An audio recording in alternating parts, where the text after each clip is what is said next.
उस पर मूल राय यह है कि लिखा है कि बिन पग चले सुने, बिन काना, बिन कर कर्म करे विधि नाना, आनंद रहित सकल रस भोगी, बिन बाणी बक्ता बरजोगी। ठीक, तो है क्या वो? निर्विकल्प है, निराकार है, निसंग है, निसंग है। ठीक, सत्य का कहीं समावेश नहीं, केवल असत्य ही असत्य। तो मैंने स्वयं के हृदय में ताका, स्वयं के अंदर झांका। स्वयं के जब अंदर झांका तो ढूंढते ढूंढते मेरी निगाह, मेरी चेतना, मेरी आत्मा पर पड़ी। चुनौतियाँ क्या क्या? पहली चुनौती तो श्रद्धा है, श्रद्धा। दूसरा क्या है? साहस। प्रेम क्या है? प्रेम जो है एक स्तंभ है किसका? सत्य का। सत्य के साथ हम प्रेम करें। जब हम सत्य के साथ प्रेम करेंगे तो कोई मुझे हिला नहीं सकता। क्यों? कि मैं अपने आत्मबल को कमजोर समझता हूँ, मेरे पास आत्मबल है नहीं। लेकिन जब हम आत्मा में प्रवेश करते हैं, मुझे मालूम होता है कि इसमें परमेश्वर है। और जब परमेश्वर है तो मुझे शक्ति देता है, और वो शक्ति देता है तो मैं प्रतिज्ञा करता हूँ कि मैं क्या हूँ? हिमालय पर्वत हूँ, मुझे कोई टकरा नहीं सकता। चाहे कितने तूफान आए, कितने लहरें आए, कितने हवाएं आए, मैं विफल नहीं होने वाला। नमस्कार दोस्तों, आज एक बार फिर से मैं अपने इस आध्यात्मिक एपिसोड में आप सभी दर्शकों का बहुत बहुत हार्दिक स्वागत करता हूं, अभिनंदन करता हूं। दोस्तों, आज का जो यह वीडियो होने वाला है यह थोड़ा सा अलग होने वाला है। इसकी यूनिकनेस क्या है या किस मामले में अलग होने वाला है, यह आगे चल करके आपको धीरे धीरे स्वतः स्पष्ट होने लगेगा। तो आइए दोस्तों, हम बिना देर किए हुए अपने इस कार्यक्रम को आगे बढ़ाते हैं। तो पंडित जी, आज की जो बातचीत है उस बातचीत की जो शुरुआत है मैं अपने इस प्रश्न के साथ आपसे करना चाहता हूं कि सबसे पहली बात जो है वो ये है कि मनुष्य का जो जीवन है वो जैसे भी चल रहा है अपने आप, यानी कि वह जिस भी तरीके से चल रहा है वह स्वतः एक दिशा की ओर बढ़ रहा है। ठीक है, वह अपने आप चाहे अच्छा हो, चाहे बुरा हो, चाहे ऊंचा हो, चाहे नीचा हो, लेकिन वह अपने एक सही या यूं कहें गलत दिशा में, लेकिन अपने एक निश्चित दिशा की ओर आगे बढ़ रहा है। तो ऐसा क्या है, वजह क्या है कि हमारे लिए अध्यात्म जरूरी है, यानी कि अध्यात्म की मूल जरूरत हमें क्यों है? आध्यात्म मानव के लिए जरूरी इसीलिए है कि हमें जो भी है दिखाई देता है, ये भौतिक है, ये नाशवान है, ना रहेगा, ये हमेशा चलता है। और आध्यात्म जो है, आध्यात्म एक ऐसी चीज है कि जो मेरे अंतरात्मा की भावना को पवित्र करता है, चेतना को शुद्ध करता है और मुझे अच्छी दिशा देता है। तो जब हम आध्यात्म में प्रवेश करते हैं तो हमें क्या मिलता है? सबसे पहले कि ज्ञान मिलता है, ज्ञान। ठीक, तो जरूरी इसलिए हो गया कि ये जो जीव है केवल असत्य में ही जा रहा है, सत्य की तरफ नहीं जा रहा है। तो मानव के लिए सत्य बहुत जरूरी है, सत्य बहुत जरूरी, बहुत जरूरी है। तो सत्य जो है भौतिक प्रकृति में मिलेगा नहीं, ना कहीं दिखाई देता है, ना कोई समझ में आता है, ना कोई इसकी रास्ता बताता है कि सत्य मिलेगा कहाँ। तो मैंने चारों तरफ देखा, ऊपर नीचे दाहिने बाएं, तो मुझे चारों तरफ केवल भौतिक प्रकृति ही दिखाई थी। सत्य का कहीं समावेश नहीं, केवल असत्य ही असत्य। तो मैंने स्वयं के हृदय में ताका, स्वयं के अंदर झांका। स्वयं के जब अंदर झांका तो ढूंढते ढूंढते मेरी निगाह, मेरी चेतना, मेरी आत्मा पर पड़ी कि जो आत्मा ऐसी है कि सत्य है, निराकार है, निर्विकार है, निसंग है। इसमें किसी प्रकार की कोई धब्बा नहीं है, कोई दोष नहीं है, कोई अवगुण नहीं है। तो सबसे पहले सत्य तो मेरी आत्मा है जिसमें मेरा प्रभु रहता है, वही सत्य है। तो इसलिए मानव जीवन का मुख्य उद्देश्य होना चाहिए सत्य को जानना, सत्य को जानना, सत्य में रहना और सत्य को परख लेना। तो कुल मिलाकर के आत्मा ही सत्य है, तो हम आत्मा को जान लें। अब जो पूछना हो आप पूछिए।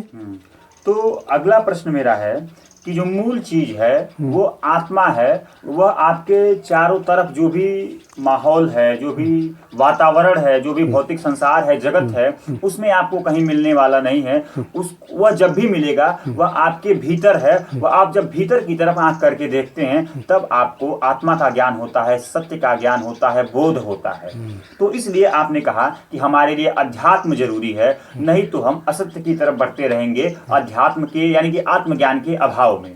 तो मेरा जो इसी क्रम में अगला प्रश्न है आपसे वो ये है कि सच्चा जीवन जीने के लिए अध्यात्म जरूरी है और अध्यात्म के लिए आत्मज्ञान जो हमें आत्मा के बारे में बताता है। तो प्रश्न ये है कि जब हम सच्चाई के साथ जिंदगी जीना चाहते हैं या सच्चाई के साथ जीवन जीना शुरू करना चाहते हैं, उस दिशा में आगे बढ़ना चाहते हैं, तो उस दिशा में आगे बढ़ने के लिए हमारे सामने ऐसी कौन कौन सी वो मुख्य चुनौतियां हैं जो हमारे रास्ते की रुकावट बनती हैं? मुख्य चुनौतियां क्या क्या हैं?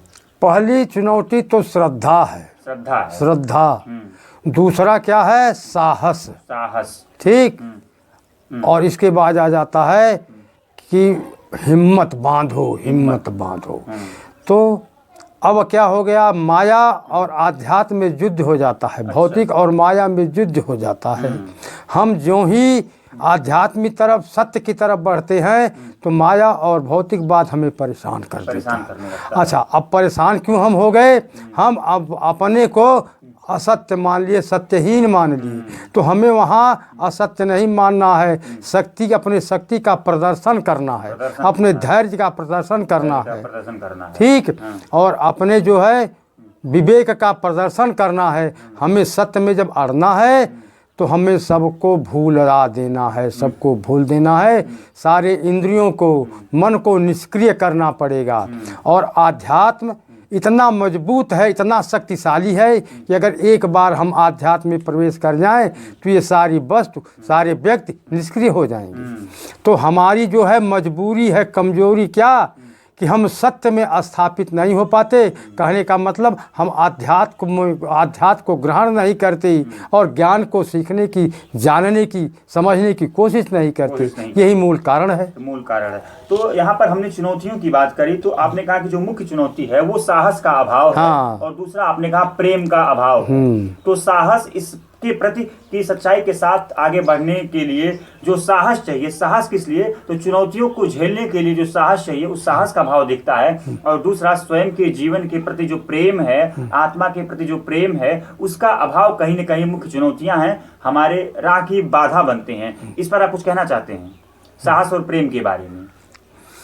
तो साहस और प्रेम, साहस में हमें इतना शक्ति लाना है, इतना शक्ति लाना है कि यहाँ आ गया युद्ध। एक तरफ आध्यात्म है, एक तरफ भौतिकवाद है। दोनों में इतना युद्ध होता है तो उसके लिए हमें इतना संघर्ष होना चाहिए, इतना शक्तिशाली होना चाहिए। अपनी आत्मा को इतना मजबूत करना है कि किसी तरह भौतिकवाद, प्रकृति या माया हमारे ऊपर प्रहार ना कर सके। हम उनके हर प्रहारों को वापस करें। इतना साहस होना चाहिए। साहस होना चाहिए। कहने का मतलब दृढ़ विश्वास कि हम पीछे नहीं हटेंगे। और प्रेम किस लिए चाहिए? प्रेम वह चीज है, प्रेम वह चीज है कि जो कभी हिलाया ना जा सके, डोलाया ना जा सके। प्रेम क्या है? प्रेम जो है एक स्तंभ है किसका? सत्य का। सत्य के साथ हम प्रेम करें। जब हम सत्य के साथ प्रेम करेंगे तो कोई मुझे हिला नहीं सकता। जैसे हिमालय कोई, मेरा प्रतिज्ञा है कि है हिमालय, तो हिलता नहीं हिमालय। सत्य के साथ ऐसा प्रेम होना चाहिए कि कोई भी चुनौती, कोई भी आफत आपको सत्य से विमुख न कर सके। इस तरह का दृढ़ प्रेम और दृढ़ साहस की जरूरत होना चाहिए। तो हम तो हम सबको भुला देते हैं, केवल भौतिक की तरफ जाते हैं। क्यों? कि मैं अपने आत्मबल को कमजोर समझता हूँ, मेरे पास आत्मबल है नहीं। लेकिन जब हम आत्मा में प्रवेश करते हैं मुझे मालूम होता है कि इसमें परमेश्वर है। और जब परमेश्वर है तो मुझे शक्ति देता है, और वो शक्ति देता है तो मैं प्रतिज्ञा करता हूँ कि मैं क्या हूँ? हिमालय पर्वत हूँ, मुझे कोई टकरा नहीं सकता। चाहे कितने तूफान आए, कितने लहरें आए, कितने हवाएं आए, मैं विफल नहीं होने वाला। तो आपकी जो चुनौतियां थी सत्य की राह पर आगे बढ़ने के, उन्होंने इन चुनौतियों का आपने आध्यात्मिक वर्णन किया, आध्यात्मिक तरीके से उसको वर्णित किया, लेकिन मैं जानना आपसे यह चाहता हूं कि आज की जो भौतिक प्रकृति है, भौतिक जगत है, एक आम आदमी इस राह पर आगे बढ़ेगा तो वास्तविक चुनौतियां जो भौतिक धरातल पर दिखेंगी उसके सामने, कि अध्यात्म की राह पर सच्चाई के साथ जीवन कोई जीना चाहता है तो आम समाज में उसको किस तरह की चुनौतियों का सामना करना पड़ेगा, इसके बारे में आपकी क्या राय है? तो अब माया है, माया इतनी प्रबल है और इतनी मीठी है कि वो एक तरफ एक गाल पर मारती है, हम फिर दूसरा रोप देते हैं। क्यों? है तो वो विष है, लेकिन उसका चोट जो है अमृत के तुल्य होता है। ठीक, अब जन्म जन्मांतर से हम उसी को देखते आए, बर्दाश्त करते आए, उसी का स्वाद लेते आए, आदि हो गए उसी के स्वाद के लेते लेते। अब हम उस स्वाद को भुलाना नहीं चाहते, वापस नहीं करना चाहते।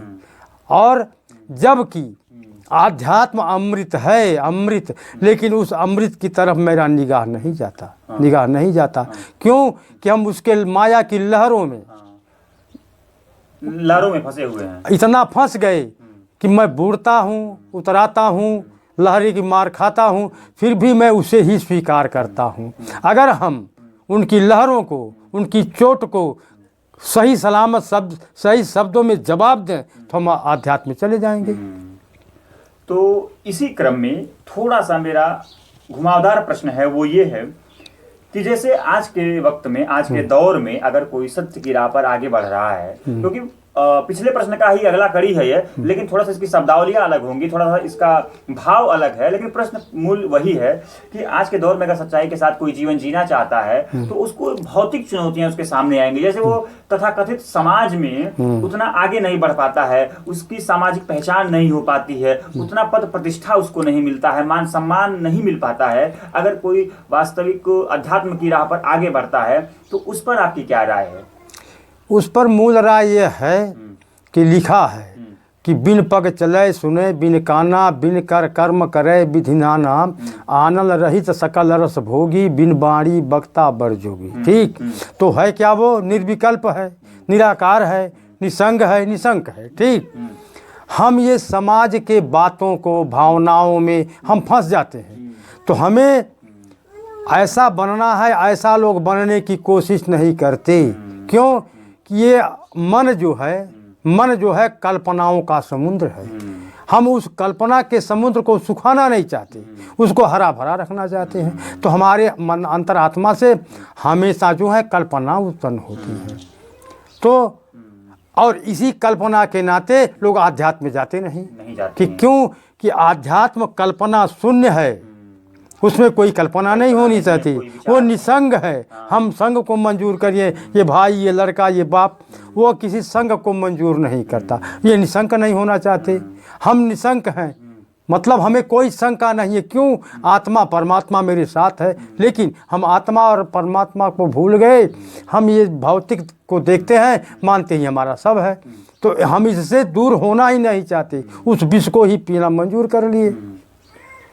तो आपने जो कहा कि वास्तविक अध्यात्म, वास्तविक धर्म में संपूर्ण श्रद्धा और प्रेम के साथ कोई आगे बढ़ता है तो वह हो सकता है भौतिक दृष्टि में तथाकथित लोग उसको पीछे कहें, लेकिन वास्तव में वह न तो पीछे रहता है, न तो दीन दुखी रह जाता है, बल्कि वह एक ऐसे परम आनंद को प्राप्त हो जाता है जो वास्तविक जीवन के उसके मुख्य उद्देश्य है। तो उम्मीद करता हूं आज का जो यह वीडियो है, इस वीडियो का जो सार है, वह कहीं ना कहीं हमारे दर्शकों के लिए बहुत ही फायदेमंद होगा, कारगर होगा। अगर इस बात को समझ करके, उसके गहरे अर्थ को, गहरे भाव को समझ करके हमारे दर्शक अगर अपने जीवन में उतार पाएं तो